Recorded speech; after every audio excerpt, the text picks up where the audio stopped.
All right, we are back with our 10th conversation here on the Young Playwrights Guide. I'm Dr. Jim DeVivo, and here with me today are two fascinating and talented people, Dania Ramos, Michael Aquino. How you guys doing? How are you, Jim? I'm doing well. I'm doing well in this weird time. We just spent a lot of time getting caught up.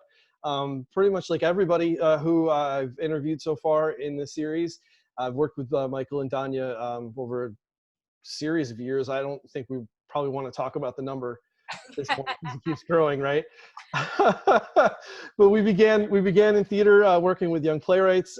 They're doing some really fascinating work. Both of you have your own individual projects. Dania, you're a writer. Michael is a musician. I know you also work cross genres. So to call you that is probably very limiting. You're both tremendous artists working in the field of audio drama as well. With a program called Timestorm, which I know is for middle grades, right? The middle grade audience. And you're in your second season, is that right? That's correct, yeah. Tell us about it. I mean, this is a fascinating project, and I just want to hear more about it. So what is Timestorm? How did you come up with it? Let's put it all out there. Let's hear about it. Well, Jim, thanks again. Thanks for having us. My pleasure.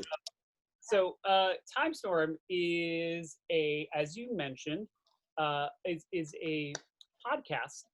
And it's a serialized audio drama for 9 to 13-year-olds about two twins from Newark, New Jersey, who travel in time to reclaim part of Puerto Rico's lost history.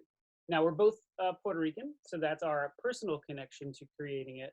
And we are in our second season now, and as you can tell, it's not nonfiction, it's fictional, and they're time traveling and they're twins. And I'll let Dania explain a little bit about the genesis of the project and how it started.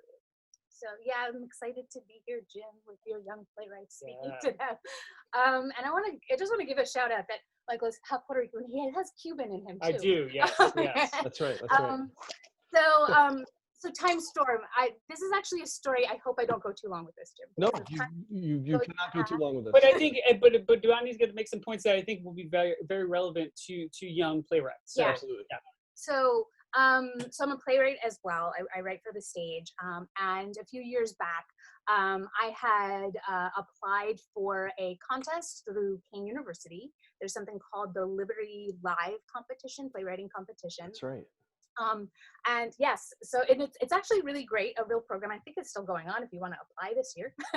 You can go to King University and find the information on the website. So it's this great program. And the big thing is that it's a TYA, so that's Theater for Young Audiences commission. So for a work that's going to tour or be educational. So kind of like that 60-minute program.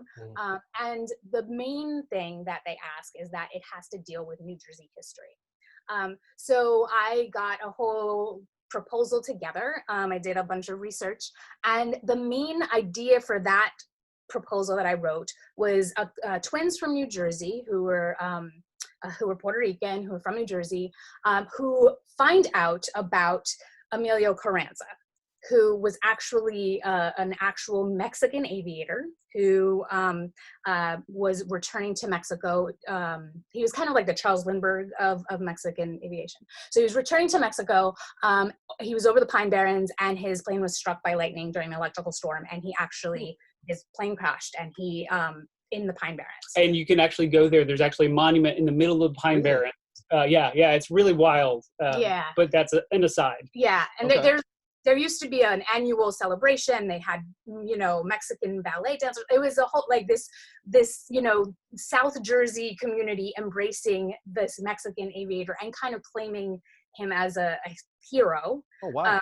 And yeah, it was a very fascinating kind of unknown, like I had no idea. For me, it was unknown piece of New Jersey history. So in my head, these twins go to this monument in the Pine Barrens, and they're sucked, and there's a storm, and they're sucked into this time storm, and they go on these different journeys of New Jersey history, and learn about New Jersey history. That was like my idea, the proposal. So I wrote it up, and I was actually really fortunate to be a finalist and get interviewed and talk about the idea and kind of develop it a little more. And then ultimately I wasn't selected, and I was like, okay, this is one of those projects I'm going to put aside. And as if you're really wanting to be a playwright, or I think of artist of any type, you're going to find that you're going to have a lot of rejection. So that's normal, you know. Right. It still hurts a little bit, but it Yeah. happens. So I put it aside, and then years later, I was taking a workshop in the city specifically for theater for young audiences, and this was a really great workshop that looked at stage and television. So they were kind of looking at two different ways to write for this audience. And one of the requirements was like, bring in something, an idea, we're going to hash it out, and let's see what comes out. So I brought Timestorm, and I was like, okay, like, let me see, well, I'll just kind of pitch it or whatever and see what comes back. And we were kind of going around in what's called like the what if period, where people just kind of pop out what if questions. And the instructor, Kusi Cram, who is this amazing playwright, just said, well, what if, you have this New Jersey requirement, but what if they were going back in history, and what they were learning about and witnessing was their own history? And I said, well, of course, how did I not see that before? Yeah. So here was this thing that was like kind of a no, you don't get that. And I brought it in, and I was able to see it in a new light, because I was saying, let me just see what happens when we ask what if. And so from there, when I really asked that question, and Michael and I were kind of at that stage starting to listen to audio drama, and like, well, what if this isn't just a 60-minute piece? What if this is, we started asking what if in different ways. What if this is an ongoing series? And they go, to a lot of different places in their own history. And so that's what became the audio drama. And so we had to teach ourselves audio drama. Yeah, and for those of you who might not know what audio drama is a style of performance, I guess, of creation, kind of like playwriting, but it's different because, like I mentioned before, you're just listening to the story. So kind of like old school radio theater, which was very popular in the 40s and 30s and stuff like that, with Orson Welles and stuff like that.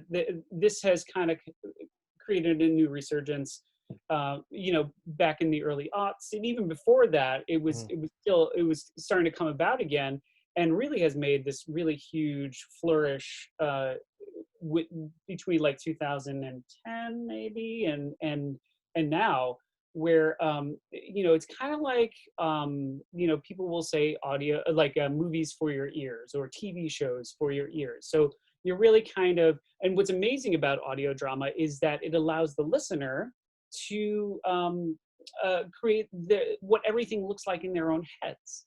So kind of like a book, when you read a book and you kind of imagine a character and you're like, oh, that's what that person looks like in my head. Audio drama does the same thing, except we're giving you the voices. So we give you the voices and you create the images in your head. And that's, from talking to people, that can be a pretty powerful way of presenting material as well. So that's what audio drama is. And when we decided we were going to do this, we took a leap and we listened to a lot of audio drama. We really kind of researched the history of it and how to create it. And we did shorter, smaller, really quick versions of like audio drama. So things that were more manageable, easier to do.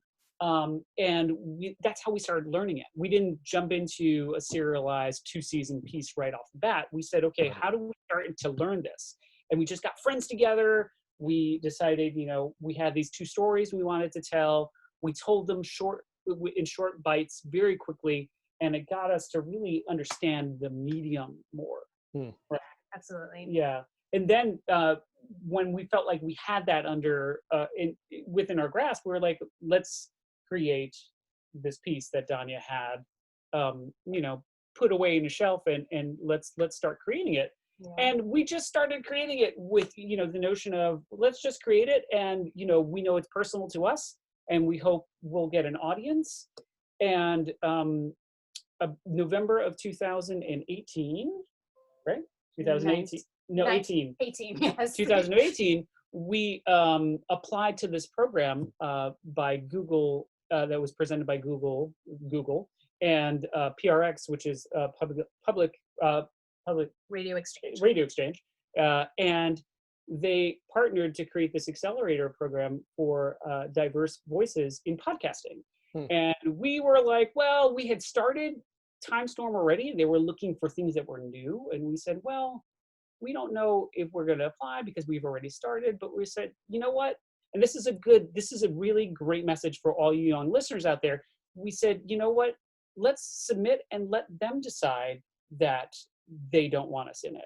Right. You know, if they, decide to reject us, that's fine. But if we don't put our name in the hat, then how will we ever know if we would be chosen? Right. So we put our name in, we submitted, and sure enough, we got whittled down to the first round of choices, which was about 20. I think there were 20 applicants, something like that. And they interviewed us, and then we made it to the final 6 out of, it was about over 4,000 entries from around the world. So we were part of 6 shows that were in this initial program that gave us support and funding and training, a lot of training, and it just really kind of allowed us to leap into the world of audio drama and podcasting. And we're just so lucky and happy to be able to do it. But it started with that initial, we have to figure out how to do this, and then we have to be able to put ourselves out there, because you really, when you're creating, you can't just create in a bubble. You gotta get out there and show your work and get feedback, because that's really important.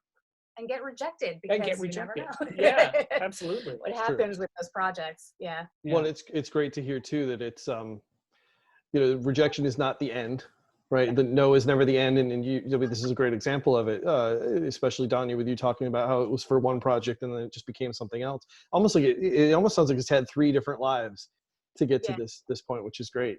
And I'll often tell students, the surest way to get no is to do nothing.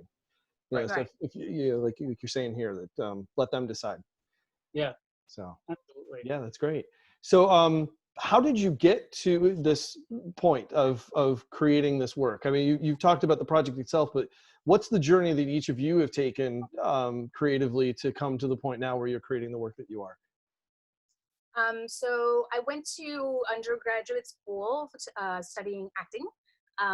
I won't say how long ago that was, but so I was a performer, and I was doing acting work, right out of college. I was really trying to pursue that. I was doing a lot of, I was teaching gymnastics and doing other things on the side, but I was really— Oh, that's right. I used to. That's right. I forgot about that. Yeah. But I really wanted to do the acting thing. And so I was doing that. But what I started realizing back then was that there was not a lot of material for, I'm this Latina, and I wanted to be able to portray roles that were really, substantial and had something to them. And a lot of the times that was really hard to find for me specifically. That was my experience at the time. So then I just started kind of connecting with different programs, like either that where there was some kind of creative or collaborative part that I could add to it. And at the same time, when I did a tour, a non-union tour with George Street Playhouse, that was kind of doing school tours. And at the end of that, I had the opportunity to assist in a classroom in a program that was very similar, I think, to some of the stuff that we had worked on, but very short form. So like in an intense week, the students came up with something that they were going to perform. Right. And so through that, I started realizing, and I wasn't that much older than the students at the time. And I realized, if the 7th and 8th graders had the courage to really put down what they were thinking about, what their stories were, what their voices were, they were doing that and putting it on stage, and they were just having the guts to do that.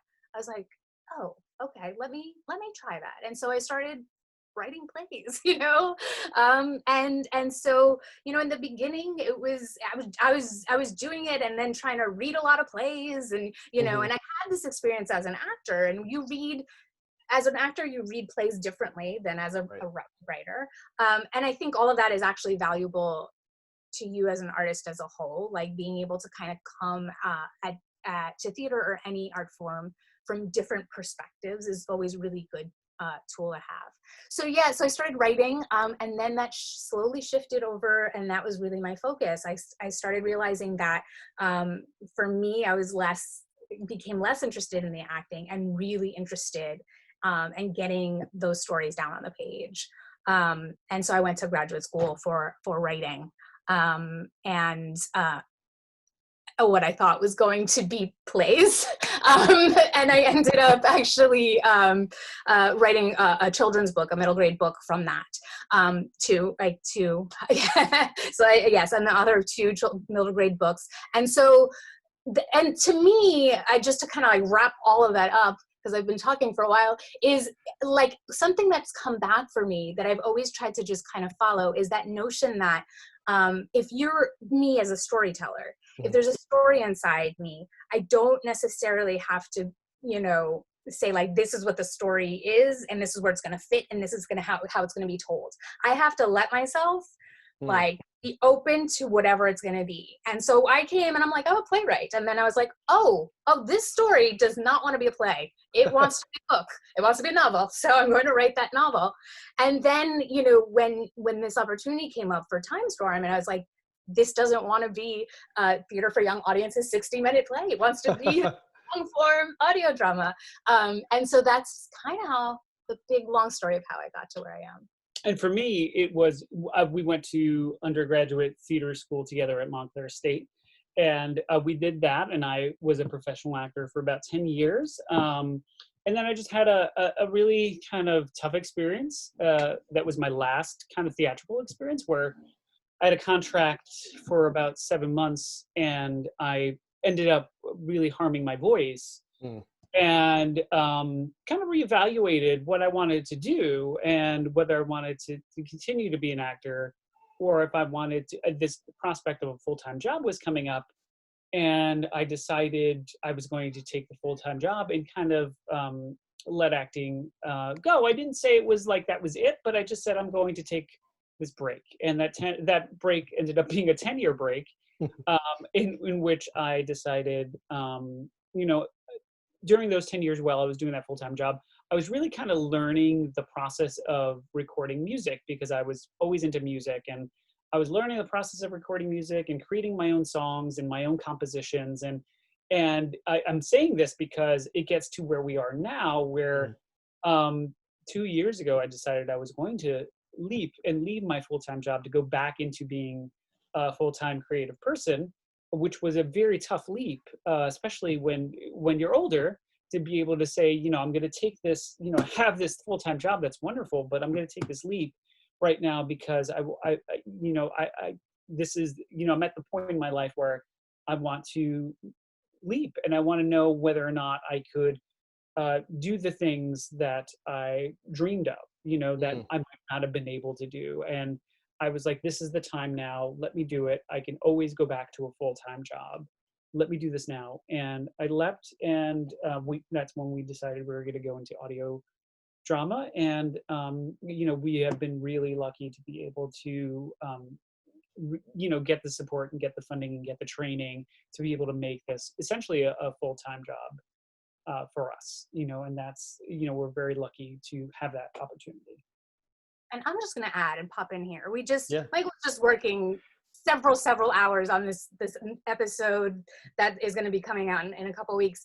And so much of it is music. And that's him, being able to use those skills that he had been kind of working on the side while he was working that other job. And he would write this music in it, and literally now, like he can write these songs like that, but then also he'll go back to something that he wrote who knows when, and realize this is the song for this moment, right. And so it might have even been an unfinished song, and all of a sudden it's like, this is the transition we needed. That's a perfect thing right there. So again, it's one of those things of like don't necessarily create to make this like perfect thing for this moment. Create it. Be like, all right, I don't know what that is, and then you might need it sometime later on. Right. Yeah. Let it dictate to you rather than you dictate to the art. You know what I mean? And that, I think that's a an important thing we've learned is like listen to what your art is saying and respond to it. Yeah. I think that's really important. What I'm enjoying hearing from the two of you as well, and I really appreciate myself, because I know it's difficult to go into the real world, let's say, right, from your youngest moment. I think a lot of times we have this expectation, whether it's given to us or something we build in ourselves, and feel we have to go on this path, right? But sometimes, like Don, you were saying with the writing, like it's going to take you somewhere else. Being open to that, or even Michael, I love too the idea of you came around again to something you'd always been thinking about. It's Right. nothing you've talked about has been linear. Right. It's always kind of circling around and being open. I mean, that's a great way to say it. And I know with myself, I've had the most non-linear path to the moment I'm in today. And Right. Sometimes it'll creep into my head that like, this is ridiculous. What was I doing? I should have been here so much earlier. But like, I'm here, and that's not what happened. And I probably wouldn't be here if I wasn't going through all those other experiences and being open to where it led me. And I think that's a really good message to hear early and often. I mean, like I said, I still need to hear it today. So I love hearing that in the stories that you're sharing there. Yeah. I also want to tell you too, I just have to acknowledge this every time I think of the two of you. I think of, I can't think of the school name, and I couldn't find it in a record anywhere, but Dania, I think we had you teaching a playwriting residency in a parochial school, either in like the western edge of Newark or Irvington or somewhere like Hillside, maybe even. You'd been there a couple years, and there was a day of the assembly where it was some of the student work, and Michael, you were coming in too.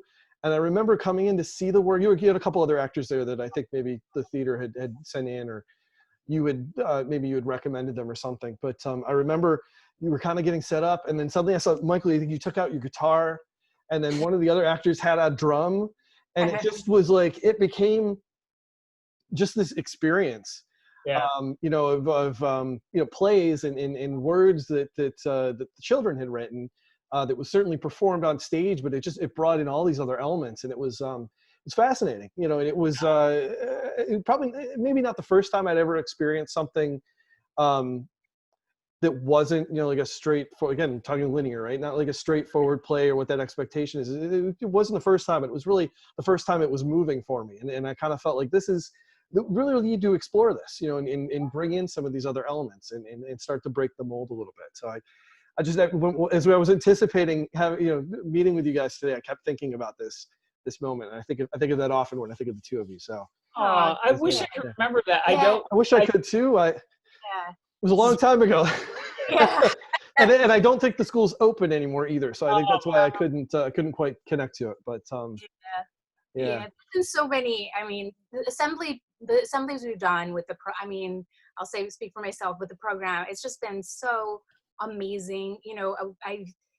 I've done from, I don't know, Bergen County down to Camden, and they're always so special. Like to be able to either act in or direct the student work, and really find like what those stories are and bring them to life for like their peers, your peers. It's really amazing. But it goes back to this point of like really kind of listening to what the students are saying. And I think it's really, really important, to really kind of hear what they're saying and allow, specifically, talking about devised theater, because we've done that a lot, like allowing that to dictate where it goes, because, I don't want it to go, they don't want it to go where I want it to go. I want it to go where they want it to go, and that's really important. And that's a great lesson to learn in your creative life, is just to allow that, whatever that is that you're creating, to go where it needs to go, and not to have these linear thoughts of where it needs to go. Allow it to go, listen to it, take a moment and take a breath and take a step back and be like, this is where this piece, whatever it is, whether it's music, theater, dance, whatever it is, audio drama, to go where it needs to go. And I was doing that today. Working on pieces. I was like, okay, where does this need to go?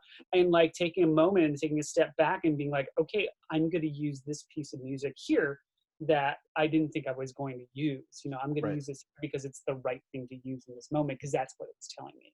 You know, and it can sound really kind of floaty and like weird, but like it really does. I mean, when It you does. start creating that way, I think that's when you start creating work that's very personal, you know, and work that can be, you know, a shared experience, you know, and not something that's, you know, just one person's vision about how it needs to go, you know. So you mentioned the you know, making it be something personal too, as you were talking about, you know, Timestorm and sort of the history of that story.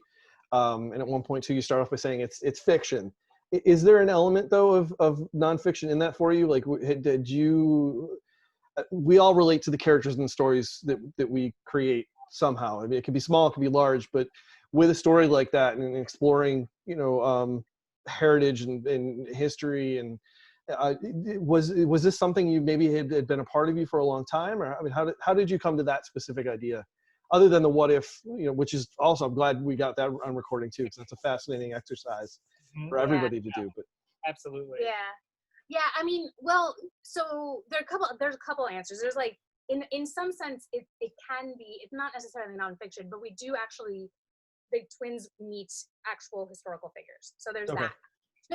But in terms of like the personal part of it, so there was a moment, so originally, because, you know, I was doing this for this other proposal, the twins were from Elizabeth, New Jersey. Okay. There was like, because that fit whatever it was. Like, I think it was the history of Elizabeth or something like that. Oh, right, yeah. We did a reading of it at that beautiful library in Newark downtown. We had a great audience, and somebody was just sitting there and was just like, why isn't it set in Newark? You know, just because they were a resident of Newark, and was just like, why not? You're in the Newark library, you know what?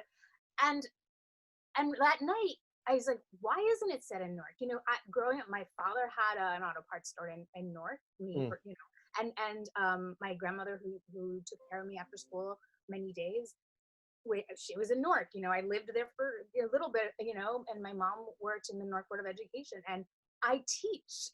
We both teach in Newark. Right. So of course we were like, yes, of course. We've had some amazing experiences in the different in the District of Newark with the students, teachers, and I knew it's particularly, it's set in the North Ward, which has a high Latino population.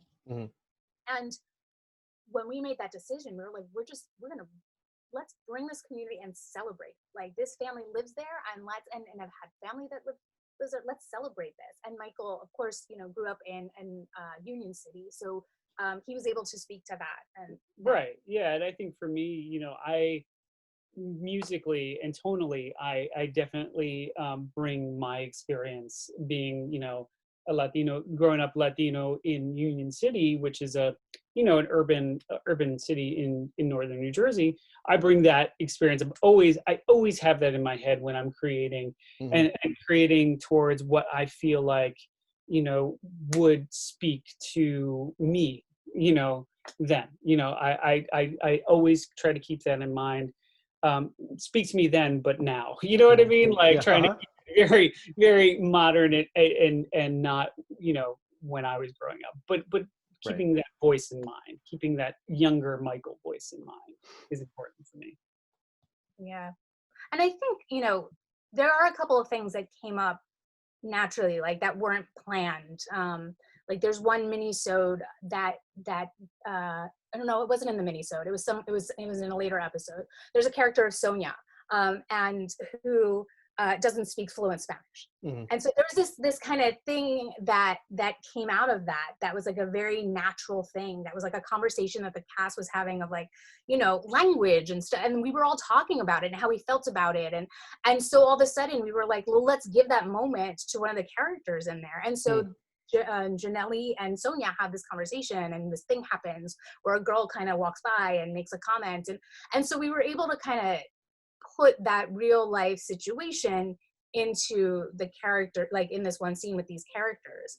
And that's, I would say, you know, there are a lot of conversations that come out of stuff that happens with, like, the cast even here. It's almost like family time when we're recording and we have these sessions, and very real stuff comes out. And I would absolutely say that some of it influenced what happens in the second season, for sure. Absolutely. That's great. Very cool. And we're going to make sure to link to all of that stuff in the notes for the video too, so that everybody out there can check that out, because it's a great program. I'm really excited to have you here to talk about it. So I'm wrapping this up too. There are two questions I've been asking everybody, and we can kind of take these any way you want to. First one is, tell us a little bit about maybe a challenge that you faced that you've overcome. What was that process like for you? Well, I'll start off. I kind of mentioned it before, which was, about 2 years ago, the challenge was leaving my full-time job to make this leap into going back to being creative, just being more of a creative person full-time. That's where I started coming out of college, and then I took this break, and now I was going back to it. And that was a very hard leap because there was a lot of stability with that full-time job, and knowing that, that's not going to be there. And we talked about, having to be able to create this discipline within yourself to be able to create, to wake up, to work, and to really kind of treat what you do, as your own business. It was really kind of important and scary. And that was a challenge for me. And, how I overcame that was just really being, organized, prepared, consistent, and making sure that I kept my purpose in mind with everything I did. Making sure that, I never lost track or lost focus of what I wanted to do and why I left my full-time job.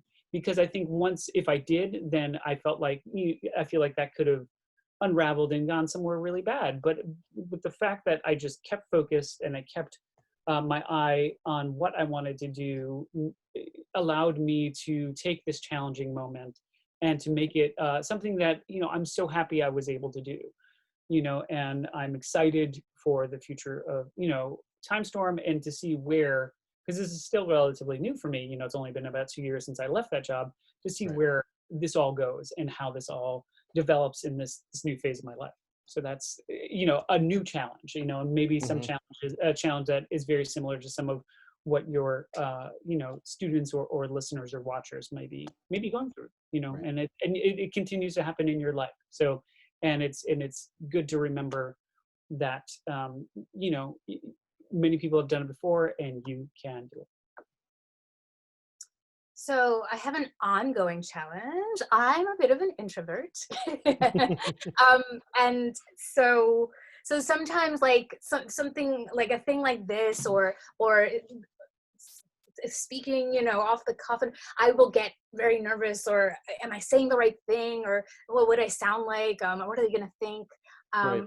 That all those thoughts will go through my head. And so what I used to do was often be quiet.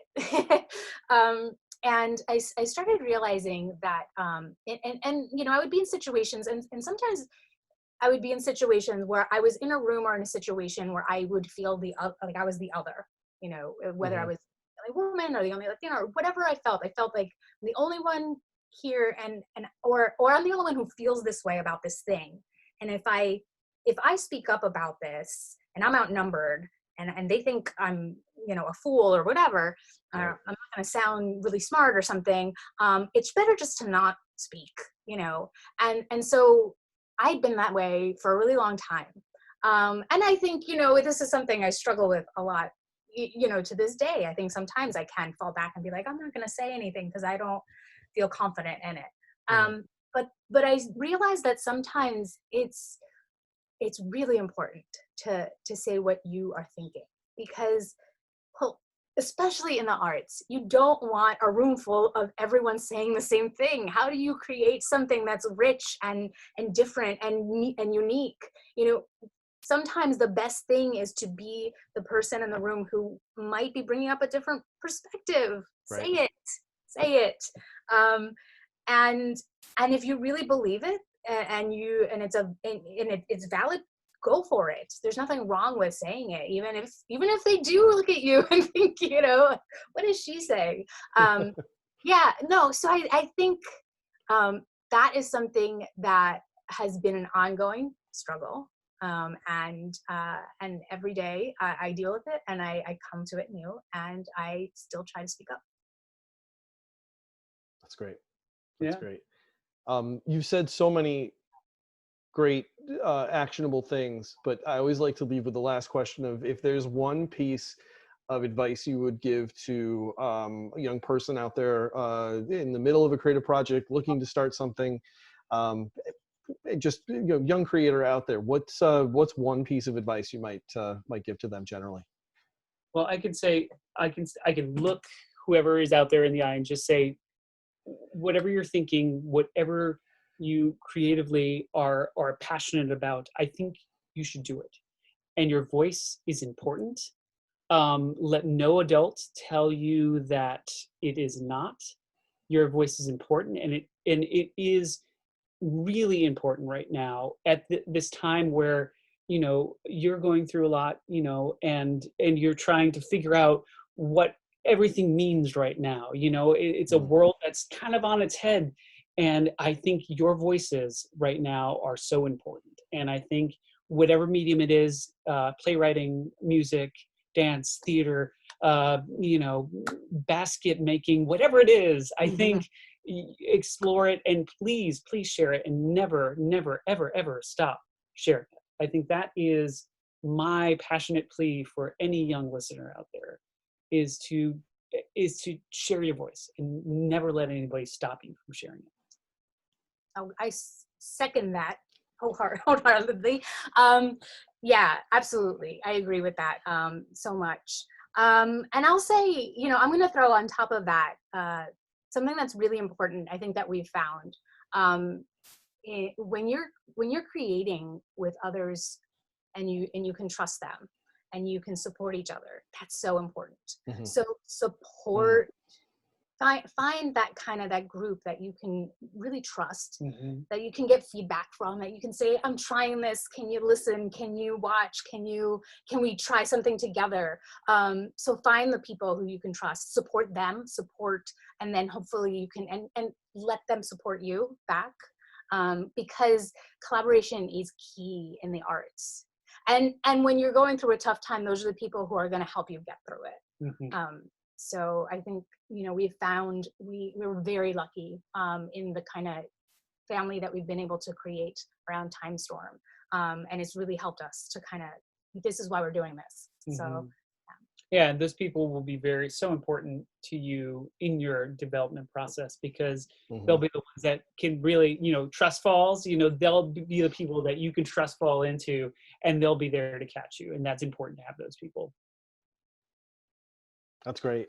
Let's leave it there. It's very powerful things to leave everybody with out there. Again, I really appreciate the two of you be able to have the time to come and talk to everybody out there. It's been great, you know, just even personally to connect with you after all this time. As we were talking about before, you know, it's strange that it's taken a global pandemic to be able to bring us back together again after all this time. But I'm glad that that's happened. You know, we'll let it happen to us. Yeah. And you know, thanks so much. There's so much great things you said, and you know, I will. For those of you out there interested in Timestorm or reaching out to Dania and Michael, if you have any questions or anything like that, you know, we'll make sure that we're able to put you in touch. And thanks again, you two. I really appreciate it. Thank you, Jim. We love this program that you're doing. Oh, thank you. Thanks so much. All right. Well, take care. Okay. Be well. All right. Bye-bye.